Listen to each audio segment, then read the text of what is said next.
Espera. Welcome this evening, this afternoon. We have a fantastic panel. We have Rosen Plevneliev, who former Bulgarian president. We have Maria Gavouneli, the president of ELIAMEP.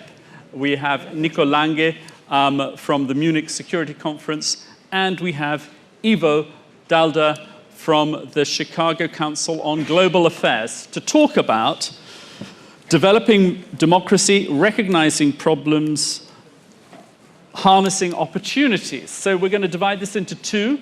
We're going to look first at the threats to democracy, and the focus of this is going to be on democracy in the West over a 10-year time frame. So we're not talking the long-term future. We're not talking about what's happening in the global South. And so I'm going to be very disciplined with my panel. And they're going to have maximum of 3 minutes for each question. So I'm going to start with Maria, because I want to give Maria the first. So the question for the panel is, as you look to the next 10 years in the West, give me one thing that you think is the biggest threat to democracy and why. Populism. Populism, okay. Populism for a very simple reason and a very complicated reason at the same time. Populism tries to make everything look simple. We are living in a very complicated world. We have very difficult issues to address. We have war and peace. We have the transformation of Europe. We have the transition in terms of climate. We have everything that needs to be done, and the doing is difficult. So what do? We reduce that to something that is very, very simply managed. We try to tell people that it's black and white. So you go ahead and you vote for me, and I have the instant solution. There it is, the hair out of the hat, and that's it. And I think that is a problem for itself, because obviously that would lead to disillusionment. That would actually mean that people who have voted for you might not vote again, who have just been hearing about the electorate turning old and moving away. We have people who feel disenfranchised, who feel alienated by the political discussion. That destabilizes societies, and eventually that destabilizes states. Okay, thank you, Maria. I'm going to ask Nico now to come in.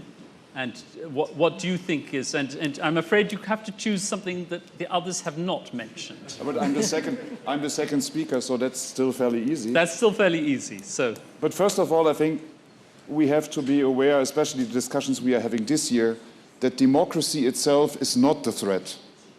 It's a year where we have many, many very important elections, but you meet people everywhere, including at conferences like this, who somehow seem to be afraid of elections, or something bad is happening with elections. I think that is not the threat we are facing. And if populism has already been mentioned, I will just take something that is very complementary. I think for the next 10 years, what we need is much stronger democratic leadership. Our best hope at the moment is an 82-year-old President of the United States. That's the best hope Europeans have at the moment.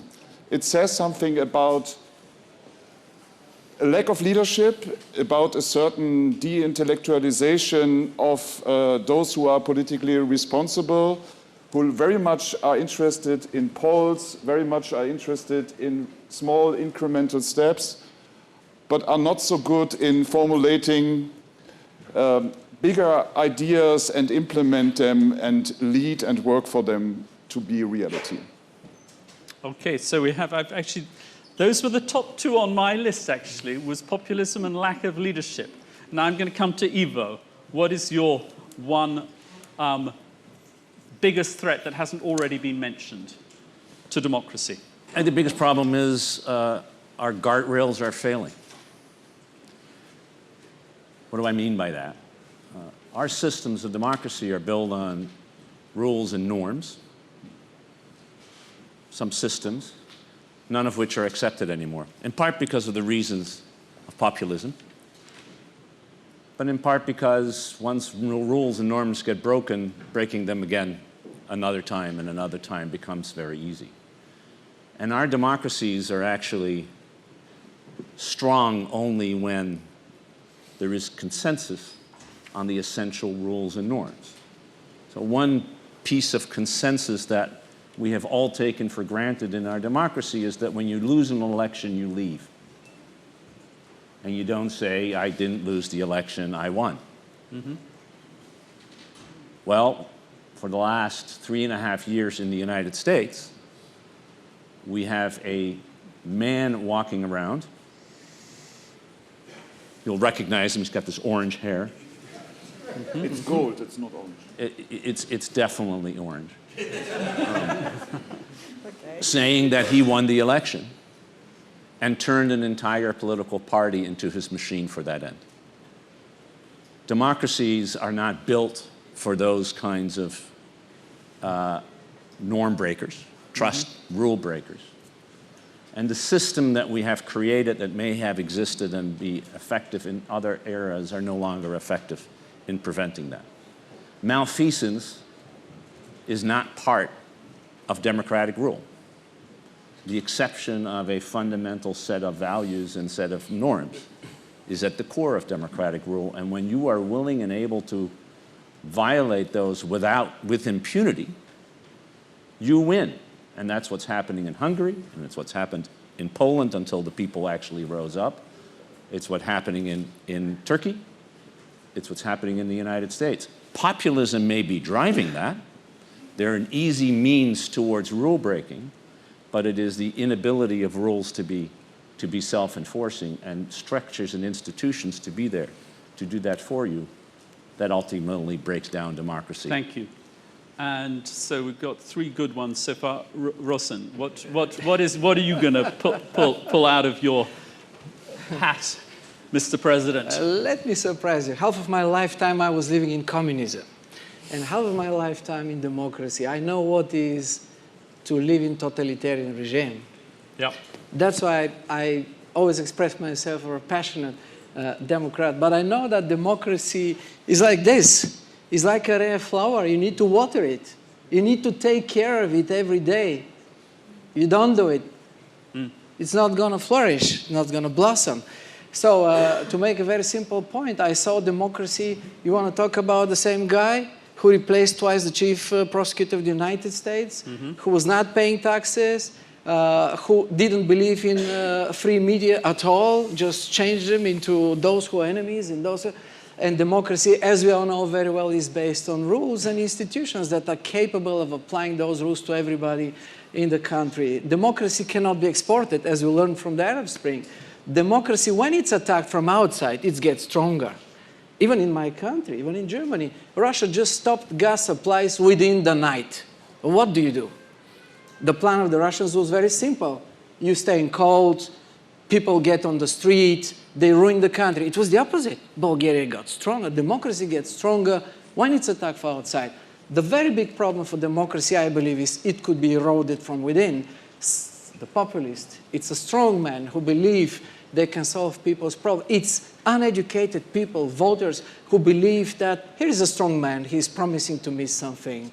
One again and again and again, we don't vote and support people who build up institutions and rules of democracy, but we support people that are populistic and strong.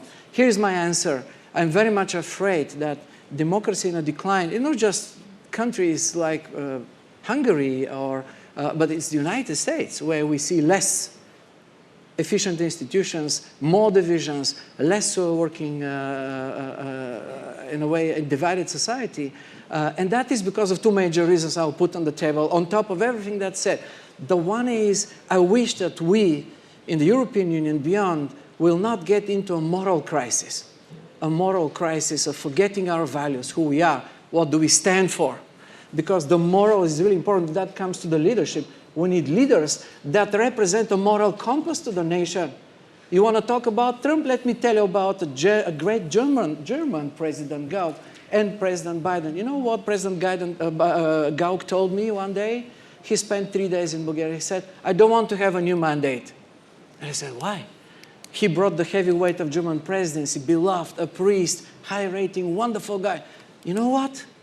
Because I am a moral compass of my nation, because I work for the strength of our institution, I don't want, just a second. No, and I don't want, yes, I don't want to fall on the stairs. No. I don't want to forget my thoughts. I don't want to fall on the stage, because my nation will not see him as a leader anymore. So he refused to have a second mandate because he worked as a moral compass to the nation. So complacency and morals, very important. Very good. So moral compass. Now, it is interesting, just to note, nobody has, and the President in particular has actually not talked about, he's actually identified the internal threat rather than the external threat. It's interesting our panel hasn't talked about the external threat. Obviously, if you're sitting in Ukraine, you probably think the external threat is what's going to damage your democracy, perhaps more than the internal one. It's interesting that we haven't talked about other sort of extraneous events, but maybe this is partly what Maria was talking about in terms of the difficulty dealing with complex problems, and the world and countries are going to face lots of complex problems. Climate change, migration, demography, just AI, just to mention four. But we're going to stick with the ones, actually I want to add one myself. So, and maybe this is a bit linked to what are the roots of populism, and it's fashionable to say that we have populism because people are unhappy because of the economy, and clearly economic factors are part of it. But I also think that there is an element, it's almost a spiritual dimension, is that the people have lost their compass. And it's in that void that not just the populists, but the nationalistic populists, I would say, have come in, because they've got a very easy answer, which is nationalism. Make America great again. Make France great again. Brexit, whatever it is. Does the panel think that as we look at the ultimate sources of these problems, what's behind the problems of the lack of, let's say, the lack of leadership? What is actually driving that, Nico? Well, I'm not able to look into the heads of German or French or other political leaders. It seems to me that democratic policymaking has become very risk-averse, very tactical, very driven towards polls, and very much afraid of everything. Yeah. And it seems to be that this modus of conducting democratic policymaking is not helping in solving the actual problems. And just a parenthesis on populism, as much as I like to think about populism as a threat to democracy, I do not believe that fighting populism is actually a political program. It seems to me to be like a replacement of a political program. I'm not solving any of the real problems the citizens have if I'm saying I'm fighting populism. Maybe I feel good about myself because the populists, of course, are all the time just the others. But the problem-solving capability, that seems to me, needs more leadership intellectually, more creativity in finding solutions to the problems that are there. And then leadership, of course, is needed for coalition building, which is the essence of democratic policy making, finding majorities, but increasingly also finding groups of countries that are able to solve problems together. And that is the element, I think, where we're talking about Europe on this panel. And you mentioned... and America. And you mentioned Russia's war against Ukraine and the Ukrainian defense. I mean, look where we are now. Kharkiv is bombed every day, and everybody is looking at each other. Oh, it would be good if somebody is doing anything. That seems to me is the problem of democratic leadership. So the question is, though, what are we going to... Let's talk about these four different issues one by one. And does anyone on the panel have a good... We're going to continue with leadership now, but does anyone on the panel have any good suggestions about how we can get better leadership? And perhaps, or if lacking that, perhaps an analysis of why we have bad leadership, or maybe people don't think we have bad leadership. Maybe someone on the panel thinks we've actually got splendid leadership. But Does anyone have anything they wish to add to this leadership question? Yes, I've got Ladies first. Okay, Maria first, and then Rosen. Thank you. Well, let me go back to my populist theme, which is not a political campaign, or it's not a political program, it's a tool. And it is actually a tool that could be exploited from the outside, so that's your external element answer. But it is also something that would subvert the internal process. If you have to deal with somebody who ends up saying it's black and white, so easy, there's no problem, and you have this kind of vicious political fight, which becomes a vicious personal fight, after a while, those who would like to contribute, who would like to get into a leadership discussion, and they are willing and capable to do something else as well, they would simply move on. So there's not a good supply of potential leaders because the good people are driven out. The bad drives out the good. Exactly, inevitable. An example, people of my generation in this country, when we started our careers, we were all sort of looking for jobs all over the place. I'm a lawyer, so you know the law school produces politicians and judges and lawyers and whomever. But all of us decided to become something else rather than politicians. And we left the country to those who were not good enough to become something else. Need you check what happened to this country? So there you are, immediately. Now, the answer is, of course, a long-term answer, because you need to just repopulate the political environment. So do you have an idea about how to do that? The idea is actually to just bring people in, try and turn the tables on that populist narrative, the idea being that you need to use information, you need to employ information, you need to use information as a tool itself, and just try and talk to people, educate people, influence people, explain to people that these are shades of gray, this is not black and white. If they are shades of gray, then people would be willing to say, I am capable of doing this, but I cannot deliver on that. It takes time, I grant you that, it's not an easy answer, but again, my argument is that we need to move away from easy answers and black and white situations. Okay. Rosen, what can we do about leadership? Speaking about leadership, you know, I travel all over my country in the region, preach and pray democracy, and I try to explain to people, strong men, but they're the strong institutions. There are people, there are always good people that can run the countries. The problem is, and it's a very magic word, it's called mandate. You have a mandate, that's democratic. Within that mandate, do the best for your country, and then give the way to the others. And the solution is, and always has been, for responsible societies, including business elites, social elites, political elites, to be able to project new people, because there is a lot of inflation in politics.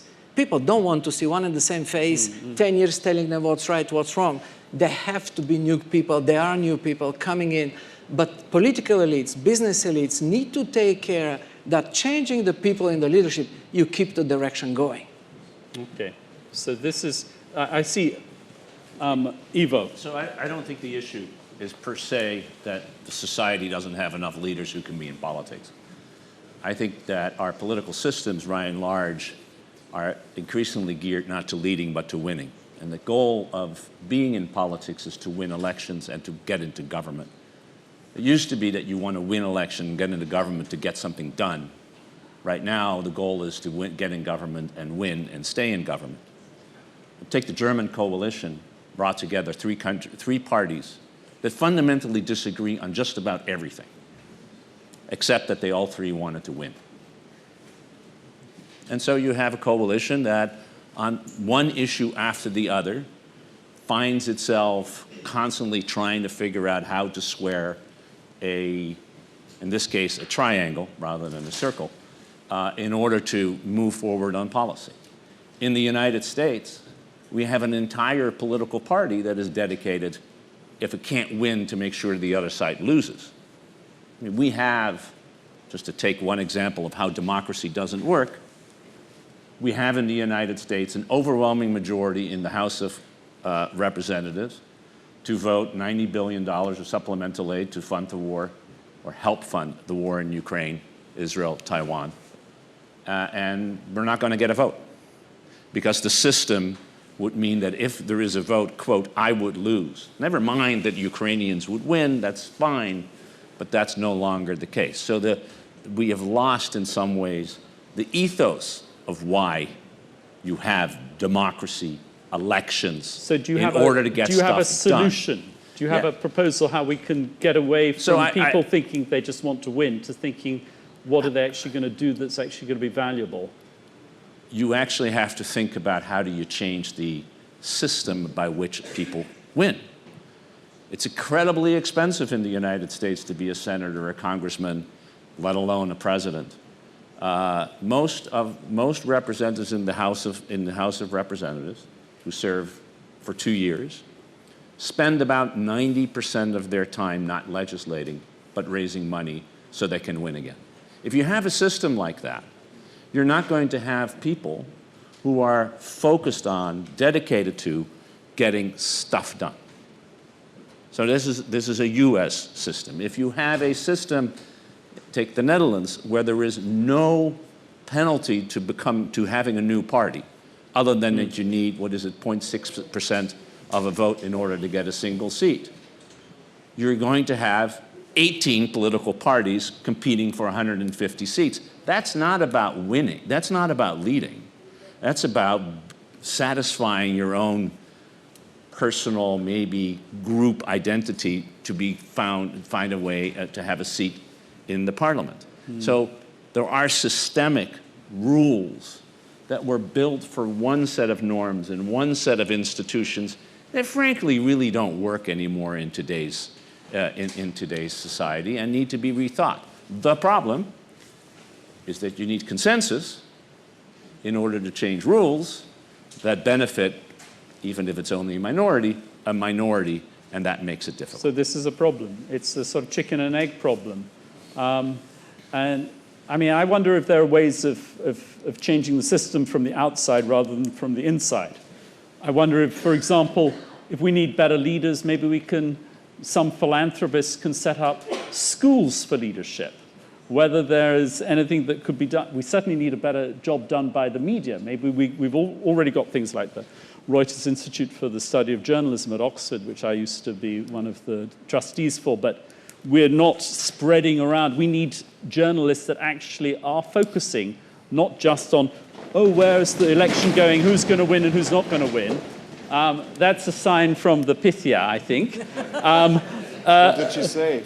And so I think that, okay, so now I'm going to bring us back to populism, and I'm going to talk about it as populism nationalism.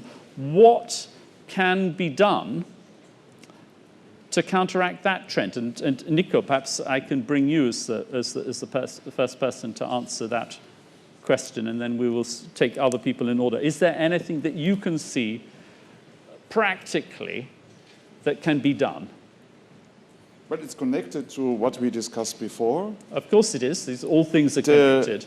In the German political discussion for many years, there has been, I think, a very valuable formulation saying that democracy is dependent on conditions that it cannot create itself. And I think this is a hint towards the cultural factor that I also try to allude to, about intellectual leadership, about having ideas of how to solve problems that are important for our societies, and there is clearly a lack of that, and that could help also to be more competitive towards national populists, or very often they are socialist and nationalist ideas at the same time, and that seems to be on an intuitive level very attractive to many people, providing ideas for solutions that are more competitive than the idea to just carry on with whatever we are doing in very small steps. That seems to be one recipe against populism. And then intellectual leadership. Intellectual leadership directed towards the problems that are the real problems and to provide real solutions.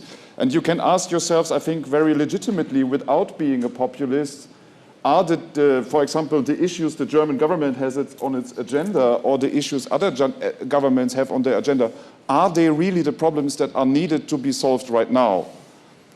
Or is it driven by other reasons than the problem-solving demand? And I think people have a very good feeling in democracies, even if sometimes they have difficulties in addressing it into the political arena, if their fundamental problems are addressed and being solved or not. And one driver for national populism or social national populism clearly has been in my country, in Germany, and in other countries in the European Union, that people had the feeling migration is not tackled the way that their solutions are found. The economic development and the costs of living are not tackled in a way that really provides solutions to them. And when they try to address it, they are either addressed from the perspective of a teacher telling them, oh, you have to learn more about this so you will understand how good our policy making is. I understand why people hate that. Many of them hated school right away. They do not want to be taught things. They want to be taken seriously. And also, I think, if we want to really be successful in competing with those social nationalist ideas, we have to take seriously that if people express themselves in the political arena, they might really want a different policy. It's not that they just need re-education. They might want something different than we are doing right now. And democracy also means to take that seriously and to find ways to incorporate this into policymaking. There seem to be the difficulties. And the last sentence, what we can learn, I think, I mean, we are not new to this. There has been populism for a long period of time. I think what doesn't work, and we know it doesn't work, is alienating voters. This has been done over and over.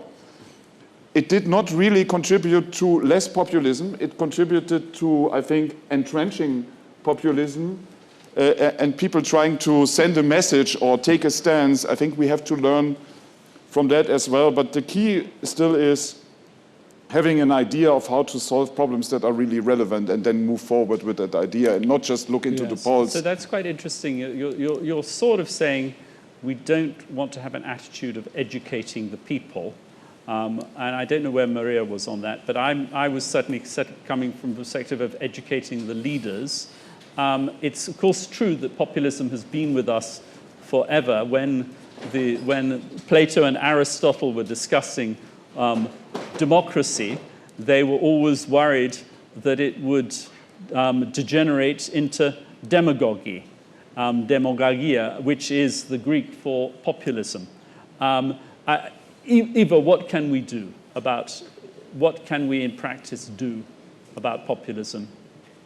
So I'm not sure that populism is driven by the ignorant. I think populism is driven, most of the people who support populists are not necessarily ignorant or don't know what they're talking about, which also makes me hesitate that this is an education problem per se, although having better education would be a good thing for all of us, starting with the people who think they already know everything, including me. So I think the larger issue is an understanding of what's being challenged.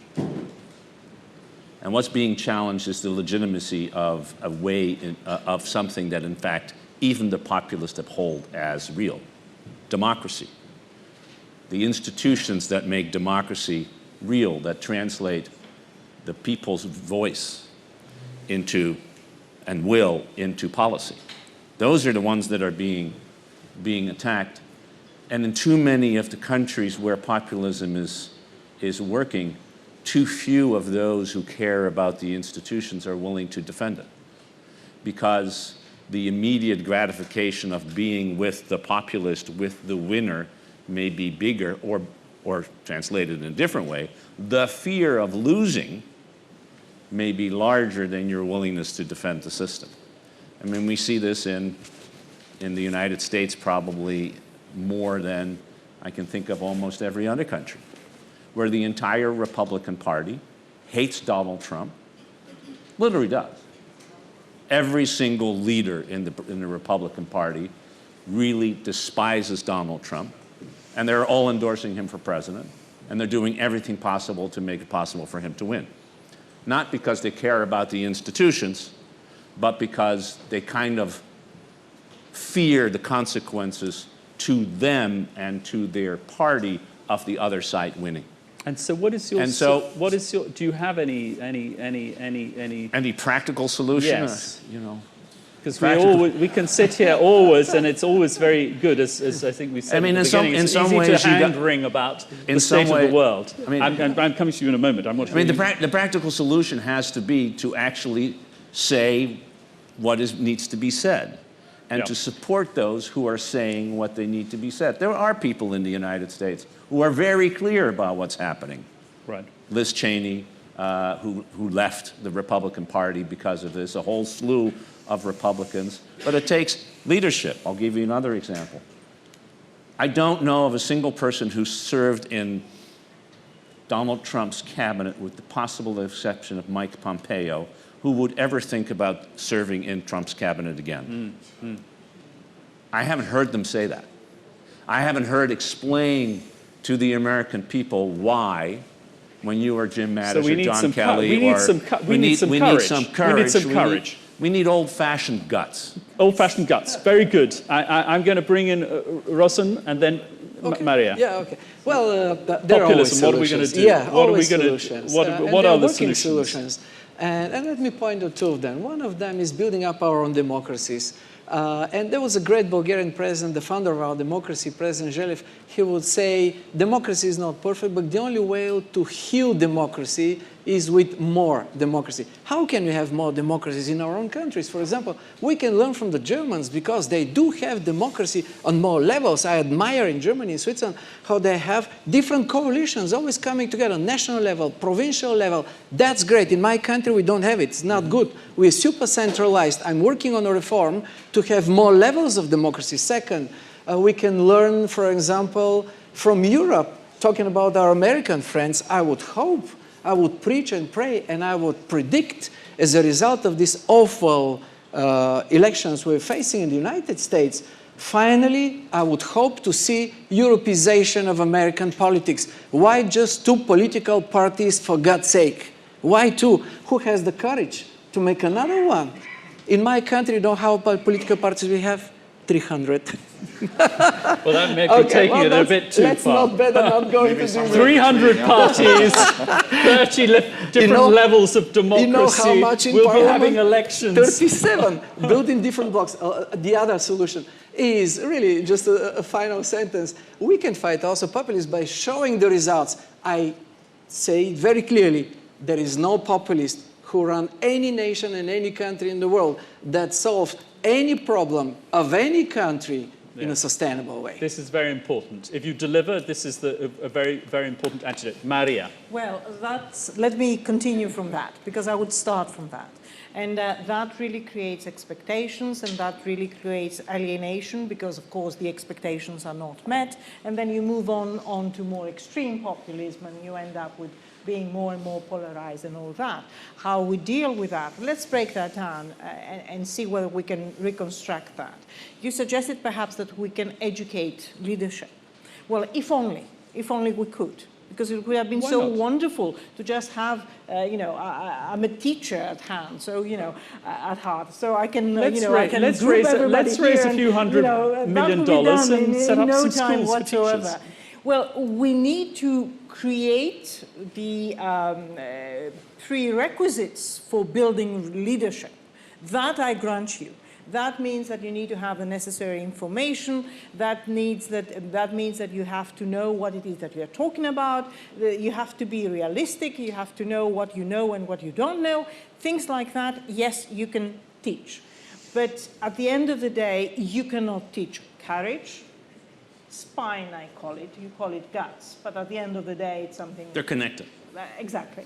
So at the end of the day, you need to stand up and be counted. And that's what we do in democracies. We stand up and be counted. And we do that every time we have elections. We stand up and be counted. That's what we do.